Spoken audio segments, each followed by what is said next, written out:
basi mimi nikienda kuandalia mahali nitakuja tena niwakaribishe kwangu ili nilipo mimi nanyi muwepo. Bwana Yesu asifiwe. Hello.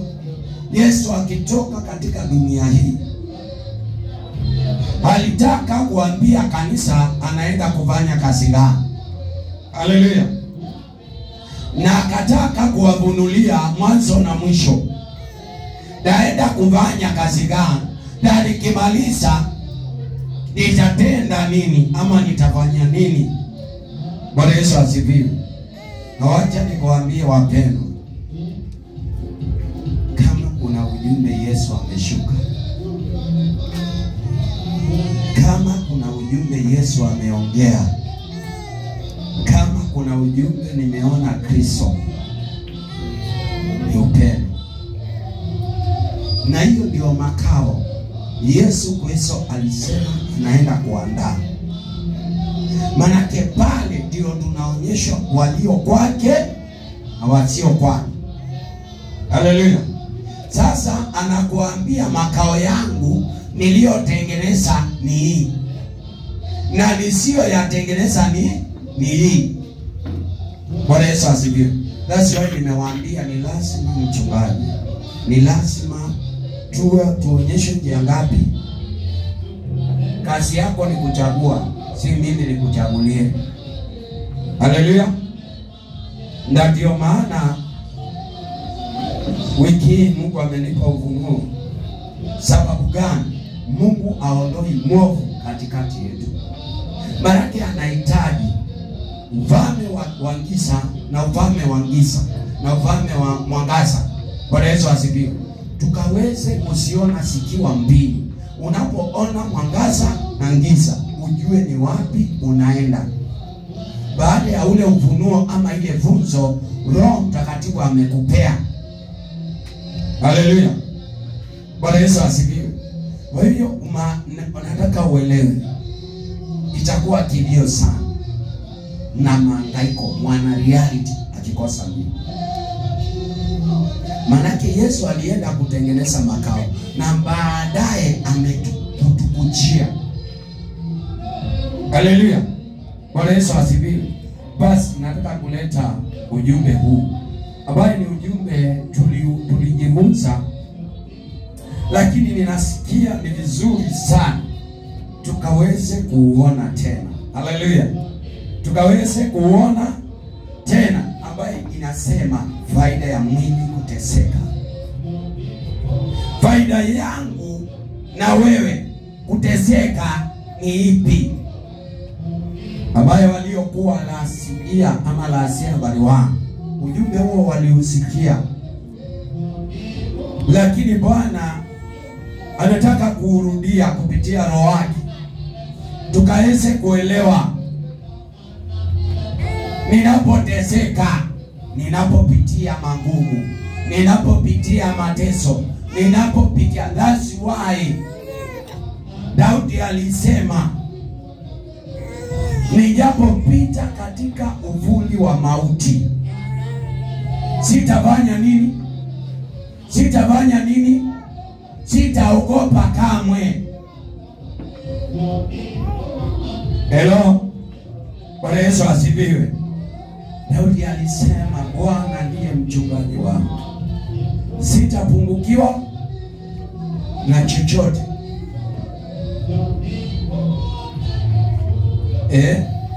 Bwana Yesu asifiwe. Hello. Tuanze pale kwa Daudi.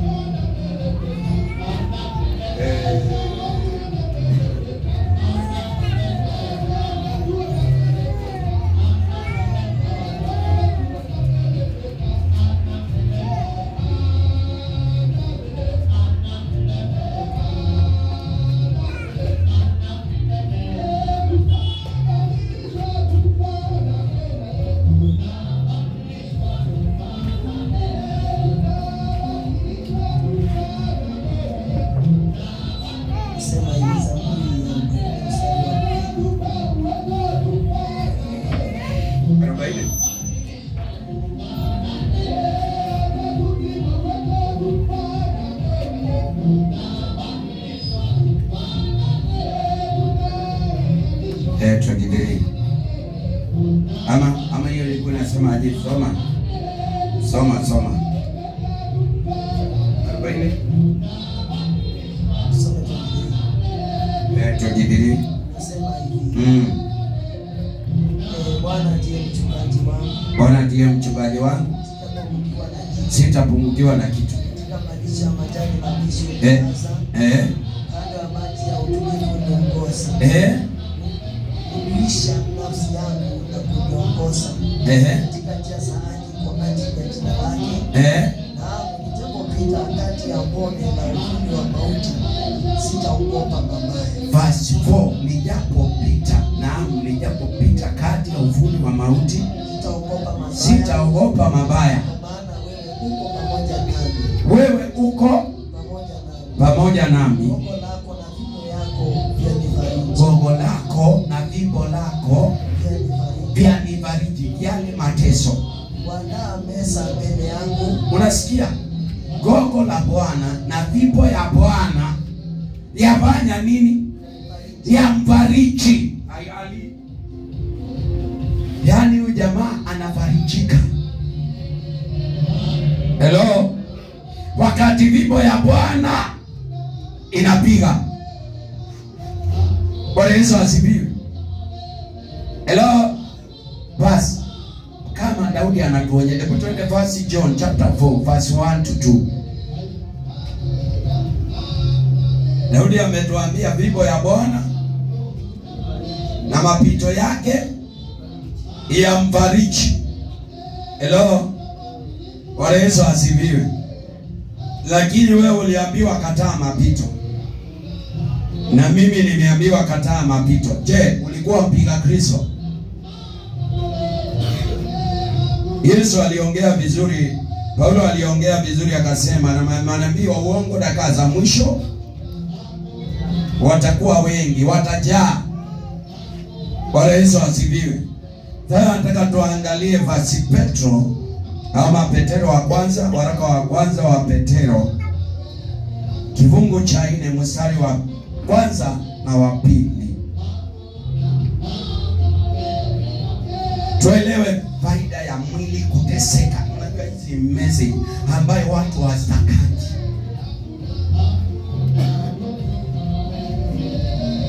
Ni ujumbe watu hawatakaji. Na that's why makuhani wanakuambianga utapitia na utakufa, hautaona mabaya. Haleluya. Lakini anaitwa Ayubu aliuliza mke wake alipomwambia tusi Mungu uve, akamuuliza, je, verse 10, 2 verse 10 Ayubu, tupate mabaya mema mikononi mwa Mungu na tusipate mabaya? Karibu ndugu yangu. Waraka wa kwanza wa Petero sura 4 mstari wa kwanza na wa pili. Basi kwa kuwa Kristo aliteswa kwa mwili. Rudia tena. Basi kwa kuwa Kristo aliteswa katika mwili wake. Rudia tena. Basi kwa kuwa Kristo aliteswa katika mwili. Basi kwa kuwa Kristo aliteswa kwa mwili wake. Ninyi nanyi jivikeni silaha ya nia ile ile. Rudia tena. Ninyi nanyi jiwekeni silaha ya nia ile ile. Ninyi nanyi kanisa jiwekeni silaha ya nia hiyo hiyo ya kuteswa mwili. Kwa maana yeye aliteswa katika mwili. Kwa maana yeye aliyeteswa katika mwili. Kwa maana yeye aliyeteswa katika mwili ameachana na dhambi. Tangu sasa msiendelee kuishi katika tamaa za wanadamu. Msiendelee kuishi katika tamaa za wanadamu, bali katika mapenzi ya Mungu aliye hai. Wakati wenu uliobaki wa kukaa hapa duniani. Namisha kichwa, bila Bwana ninene. Baba ni asante, mwenye uwezo na mwenye mamlaka. kimbilio letu na tegemeo, msaada wa karibu, mponyaji mwenye uwezo juu ya vyote katika mwili Bwana. Kwa maana uliteswa katika mwili, ukayavumilia mateso na ukashinda mateso, na mauti ukayashinda, na dhambi zote Baba. Unakaa katika kiti cha hukumu, ukihukumu dhambi sawa na damu Bwana. Tusamehe, tuonyeshe, tuelekeze, tukajua ule ukweli katika jina la Yesu Kristo. Kwa maana umetuambia wewe uliteswa katika mwili, na tukaweze kujivika nia ile ile ya mateso. Kwa maana aliyeteseka katika mwili ameivia ile dhambi katika jina la Yesu Kristo. Asante Bwana. Baba ni asante. Tusaidie my Father. Tusomeshe my Father. Tufunulie Jehova, ni kwa maana hakuna aliye kama wewe. Pokea sifa na utukufu, heshima na adama. Wewe ni Bwana, unatupenda na unataka Baba yetu tukaweze kufanana nao. Tusaidie, ni kwa maana hatuwezi bila sauti yako. Kwa jina la Yesu tuomba na tukuamini. Bwana Yesu asifiwe. Haleluya. Jina la Bwana litukuzwe. Nataka nilete ujumbe huu ambaye watu wengi sana katika dunia hawaupendi. Haleluya. Ambaye ndiye ule msalaba ya Yesu alisema atakaye taka kunifuata na bebe nini? Msalaba wake. Haleluya. Hayo ni lazima mwili wako, ni lazima mwili wangu, mabega yangu ibebe msalaba. Hello. Manake ukikataa msalaba umemkataa Kristo. Umekataa nia ya Kristo. Umekataa njia ya Kristo. Na kuna ujumbe kule basi Petro chapter 1 10 to 12. Tuliona baada ya mateso kuna utukufu. Haleluya. Baada ya mwili kuteseka wa Yesu Kristo ulionekana uhai. Mathayo mtakatifu 16 24 25. Wakati huo Yesu aliwaambia wanafunzi wake, mtu yeyote akitaka kunifuata. Rudia hapo. Mtu yeyote akitaka kunifuata. Mtu yeyote duniani akitaka kumfuata Yesu, na ajikane mwenyewe, ajitike msalaba wake, anifuate. Kwa kuwa yeye atakaye kuokoa nafsi yake kutoka kwa ule msalaba hataipoteza nafsi yake. Mtu atakayepoteza nafsi yake na yeyote atakayeuza nafsi yake kwa ajili yangu ataiona tena. Bwana Yesu asifiwe. Kuna maana ya msalaba ama hakuna? Kuna maana ya msalaba ama hakuna? Basi sikiliza ujumbe huu. Yesu alisema na Petro ndani ya roho aliambia watu, kama vile Yesu alivyoteswa katika mwili wake, basi kanisa nanyi jivikeni silaha hiyo hiyo. Bwana Yesu asifiwe. Ama jivikeni silaha ya nia ile, kwa maana aliyeteswa katika mwili ameachana na dhambi. Sasa kutoka pale, hata kabla sijaongea, unajua kwa nini dhambi inatesa watu? Haleluya. Unaelewa kwa nini dhambi watu wanatumikia dhambi? Kwa sababu watu hataki kuvia ule mwili, hawataki kuteseka, hawataki mapito katika dunia hii. Na Yesu hakuyakataa. Kwanza alijipeana mikononi mwa mwanadamu aliyemuumba ili ampese. Haleluya. Bwana Yesu asifiwe.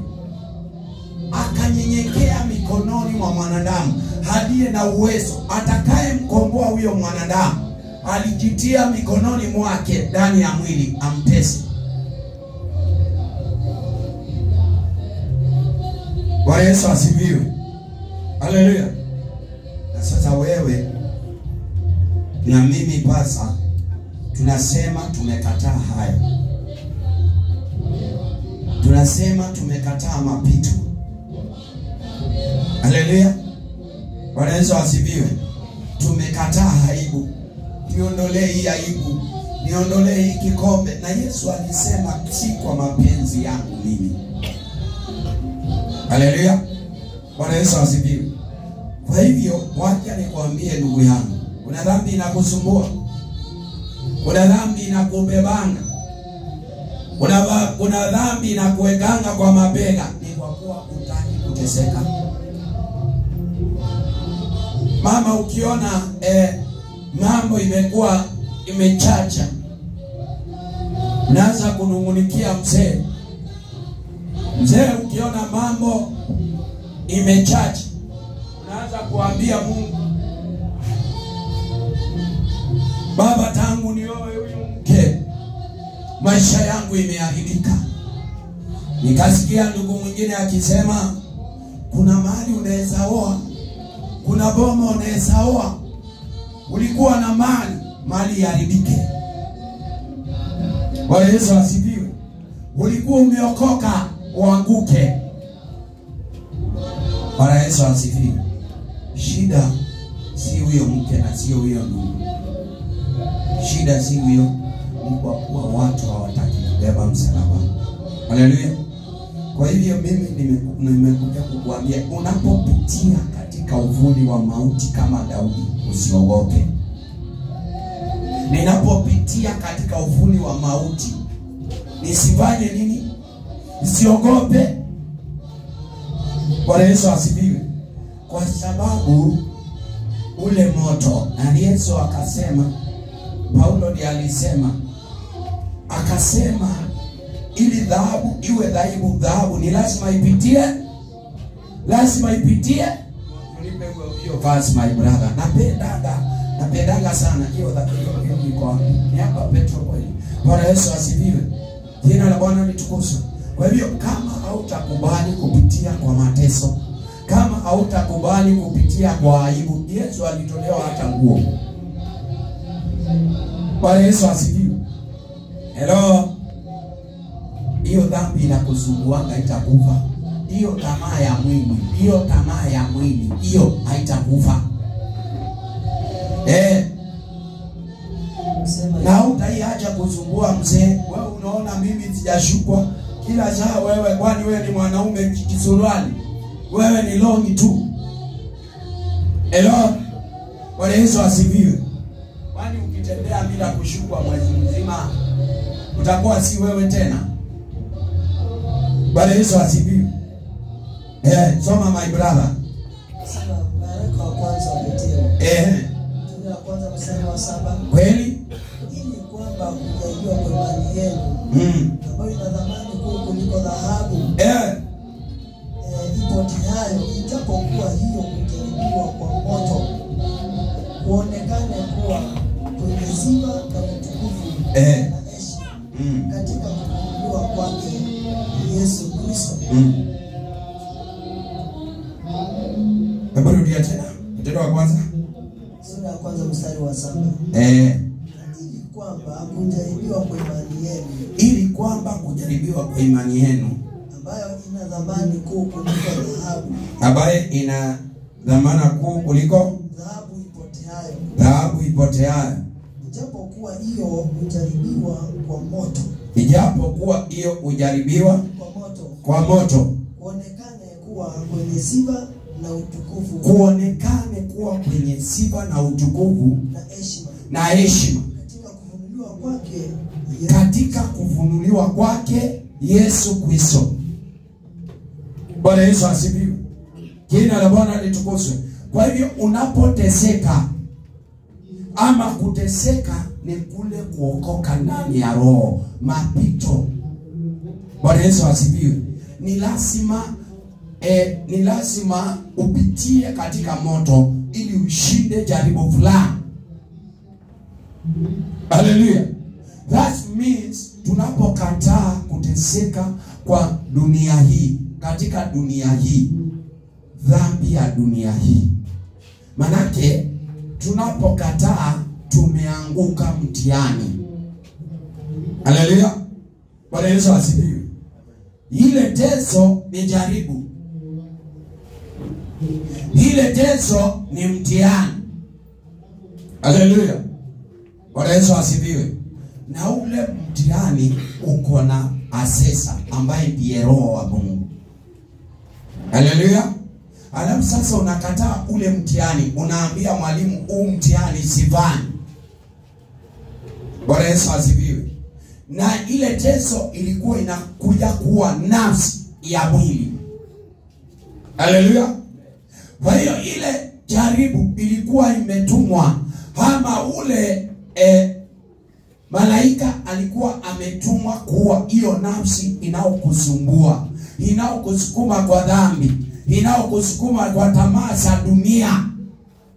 Bwana Yesu asifiwe.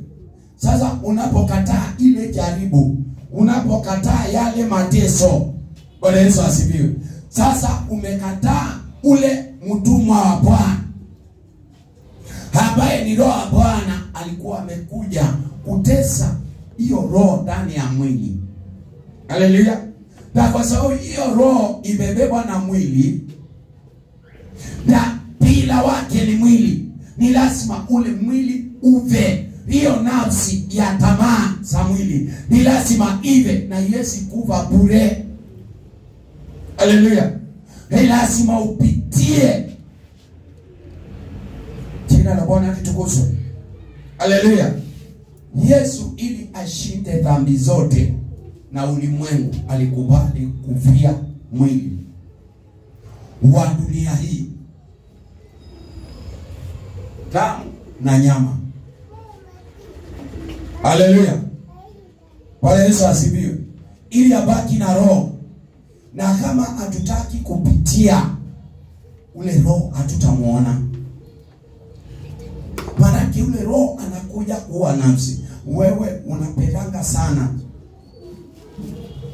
uwezi kula, uwezi kaa, ama uwezi kaa bila kula, bila kunywa. Bwana Yesu asifiwe. Sasa roho anakuja kutesa hiyo nafsi. Haleluya. Na ili ile nafsi ikuve, ni lazima uelewe ile pito ni Roho wa Bwana, ni mtihani. Bwana Yesu asifiwe. Na ule mtihani ukiukataa, umekataa ule wokovu. Kwa hiyo hiyo tamaa ya mwili, hiyo tamaa ya wanawake, hiyo tamaa ya pombe, haleluya, hiyo tamaa ya wizi, hello, haitakufa usipopitia mateso ya mwili huu. Haleluya. Na usipokufa mwili huu, hauwezi ridi roho. Urithi wa Bwana.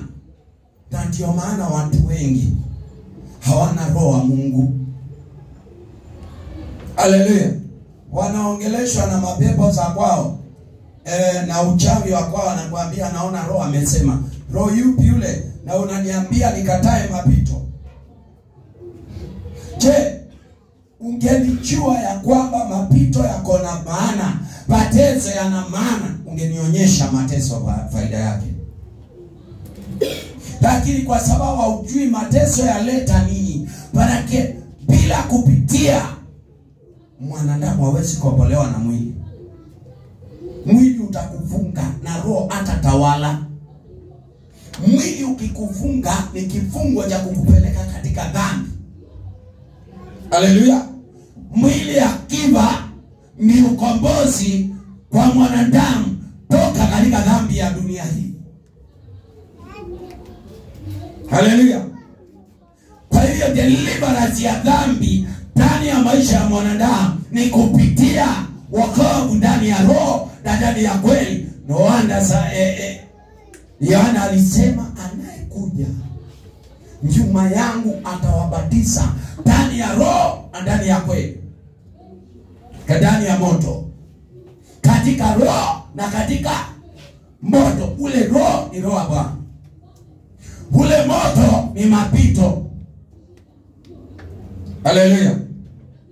Na watu kwa sababu hawaelewi yale, wewe unaona unapozamishwa katika maji ati dhambi imekufa. Nani alikwambia?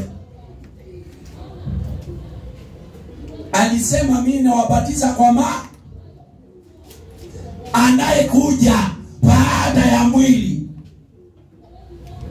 Pigia Bwana Yesu makofi. Nataka usikilize vizuri. Anayekuja baada yangu mwanadamu. Hello. Huyu jamaa alikuwa anaongelea Yesu wa roho, hakuwa anaongelea Yesu wa mwili. Bwana Yesu asifiwe. Kwa hiyo huyu ni Yesu alikuwa anaongea ndani ya Yohana akiwa mwilini. Bwana Yesu asifiwe. Na akasema baada ya mwili huu, mwili, kanisa ya roho itabatiza na maji. Kanisa ya roho, kanisa ya mwili itabatiza kwa maji. Kanisa ya roho itabatiza ndani ya roho na moto. Bwana Yesu asifiwe. Haleluya.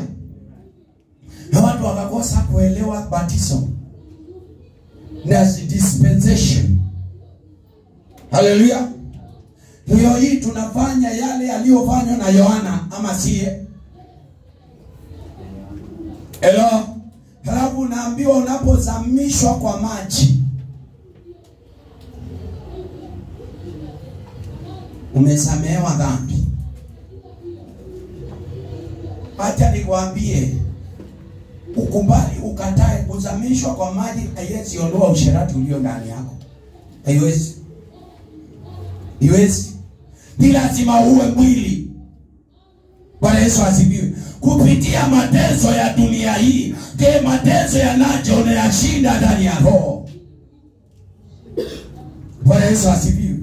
Sasa ukishinda katika roho, umeokoka katika roho, hujaokoka katika mwili. Hii ni njia mbili tofauti. Haleluya. Kwa hivyo my brother, my sister, ukitaka wokovu wa roho, lazima upitie mateso.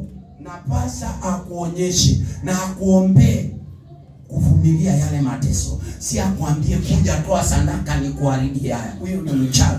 Anakunyang'anya kilicho chema, anakupea kibo, my brother. Basi wewe nilisema naambia uongo. Anakuja, anatoka mlimani na anakuambia lete uzima, pokea mauti. Haleluya. Bwana Yesu asifiwe. Hebu unakwenda na unasema waje tukutane na apostle. Amekuwa mlimani wiki nzima. Madhabahu leo ni moto. Maji imetibuliwa. Hello. Kisima imefanya nini? Na atakaingia wa kwanza, atakaingia wa kwanza. Shida yako uingii na neno, na uingii kwa mapito. Kisima ni moto, na roho wa Bwana ni moto.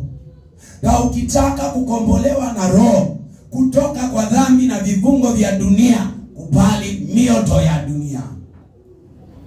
Hakuna chenga. Na hapo sasa Yohana akasema tangu sasa watakaye urithi ufalme wa roho watauteka chaguvu. Unapitia chaguvu liwe liwalo.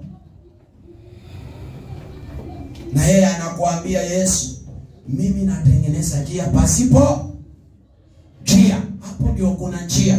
Bali unaona, na akasema mali ujinga wa ufahamu wa mwanadamu umevika ufahamu. Sasa ujinga wangu uanzia pale. Hello. Bwana Yesu asifiwe. Sasa Yohana alikuwa anatuambia mahali ujinga wa mwili utafika, mahali ujinga wa mwili, kanisa ya mwili itafika, ya roho itaanzia pale. Bwana Yesu asifiwe. Kwa hivyo ndugu yangu, kuna dhambi inakusumbua, kuna tamaa inakusumbua dada yangu. Hello? Iko. Njia ni wapi? Njia ni motoni, hakuna kitu kingine. Mapito, mateso. Haleluya. Hapo dhambi itakuondokea. Hello? Kwa hivyo dhabihu mesa inaitwa nini? Madhabahu za kwenu, laana za kwenu za mwili, vifungo vya kwenu. Haleluya. Asitakuachilia, asitaniachilia tusipovumiliana na mateso tuyashinde. That's why vita zetu tumetumwa kupigana na hali zote za dunia. Haleluya. Na Yesu atakapoona ya kwamba tumeshinda, atakujia kanisa. Na kwa sababu hatujashinda mwili, hakuna kanisa inaonekana katika dunia.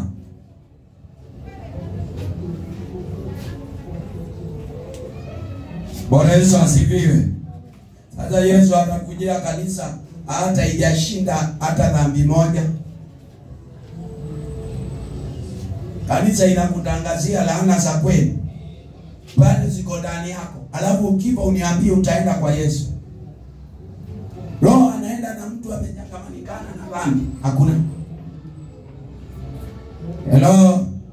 Bwana Yesu asifiwe. Sasa huo ndio wokovu. Dhambi zako, dhambi za kwenu, laana za kwenu. Babu yako alikuwa mganga, shosho yako alikuwa mchawi, sijui alikuwa ameoleka. Hello. Babu, mama yako, shosho yako alikuwa ameoleka wangapi? 5. Na wewe ndio unaitwa jina ya ni nani wa kukomboa hiyo laana?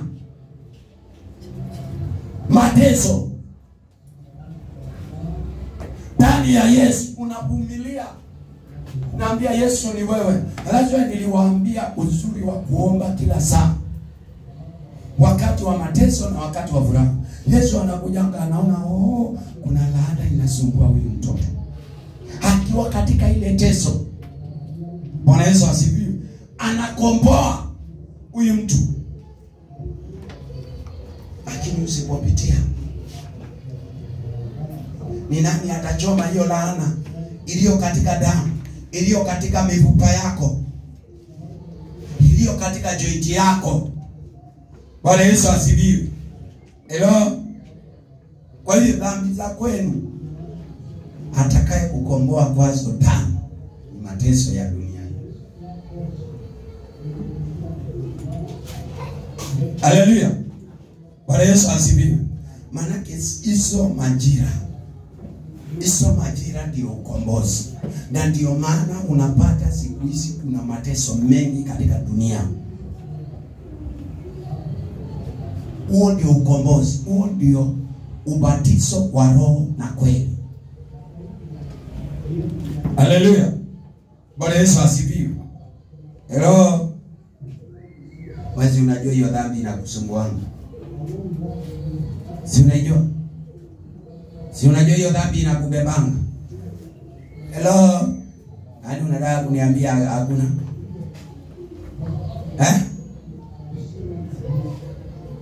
Naiona. Umeona hiyo? Kwa mwili kuteseka, dhambi inakufa ndani yako. Mwili akiteseka, dhambi zinakufa. So hiyo ndio kifagio. Haleluya. Uliuziwa mafuta, the anointing is there.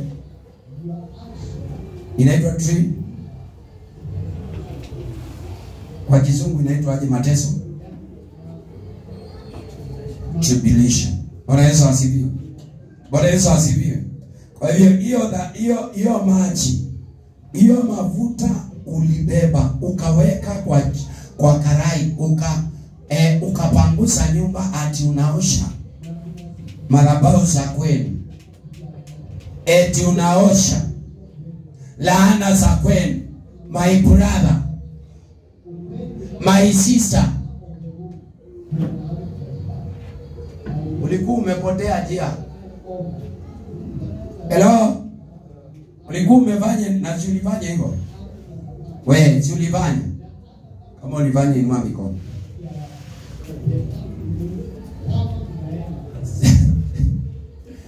Bia Bwana nisamehe. The anointing, the real anointing, tribulation katika maisha. Bwana Yesu asifiwe. Kwa hiyo ni lazima mitihani iwe nyingi, kwa sababu Yesu anataka watakaopitia lazima ishenda kamesha kana na Abednego wadielewa siri ya ukombozi ni nini katika dunia hii. Haleluya. Bwana Yesu asifiwe. Walijaribu, mfalme alijaribu kuambia, tafadhali mimi nawasi Shadrach, Meshach na Abednego, msipoabudu Mungu wangu, hii moto mtaingia. Hello? Na unajua sanamu ya Nebukadneza iko leo, bado iko na moto bado huko. Haleluya. Bwana Yesu asifiwe. Leo hii Shadrach, Abednego na Meshach ni wakina nani katika dunia? Baraka sana ulishika, ukakataa moto, ukakataa mapito, lakini Mungu wako hakuonekana. Aliyeonekana ni ile sadaka na ile kamungu ulitoka nako, iwe ni anointing, iwe ni maji, iwe ni kibagio, na ni ulienda kusimamia. Na ulipoona kashida ulikimbilia nini? Bwana Yesu asifiwe. Ulikimbilia nini? Kifagio, mafuta, chumvi, maji, stika, bado unaweka kwa nini kitanda. Yaani unaweka pepo kwa kichwa chako. Weka Mungu mfano.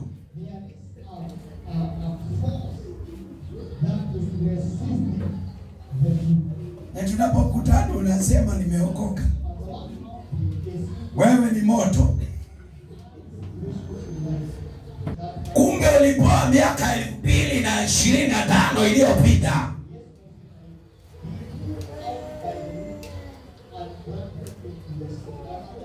mtu wako wa aina hiyo ako before Christ.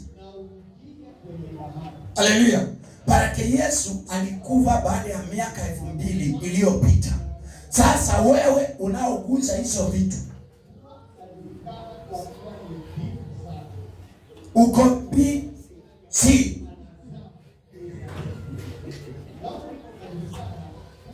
Hello. Bwana Yesu asifiwe. Bwana Yesu asifiwe. Ni ukweli. Ndani, nakataa. Na unajua wanaume wanakuanga wamejijaza. Navunja, nakataa mateso, nakamata. Mungu nakataa Yesu. Unamrudisha wapi?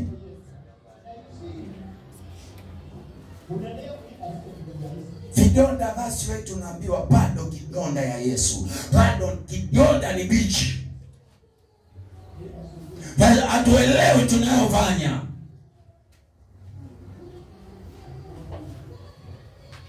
Bwana Yesu asifiwe. Ninasema na unaimba, tulia ndani ya Bwana, mungoje kwa subira. Yeye ni Bwana, hakika atatenda. No, kama atadio hiyo, kata, vunja, haribu. Sasa umetulia ama umeondoka?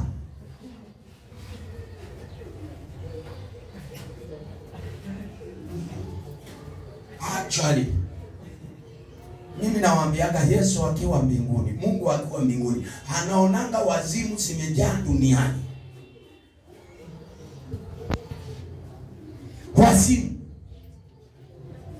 Wazimu, wanadamu wasiojua njia, wasiojua ukweli, wasiojua mbele na nyuma, na wasiojua mahali wamekanyanga, hata beta hata mnyama. Hello? Bwana Yesu asifiwe.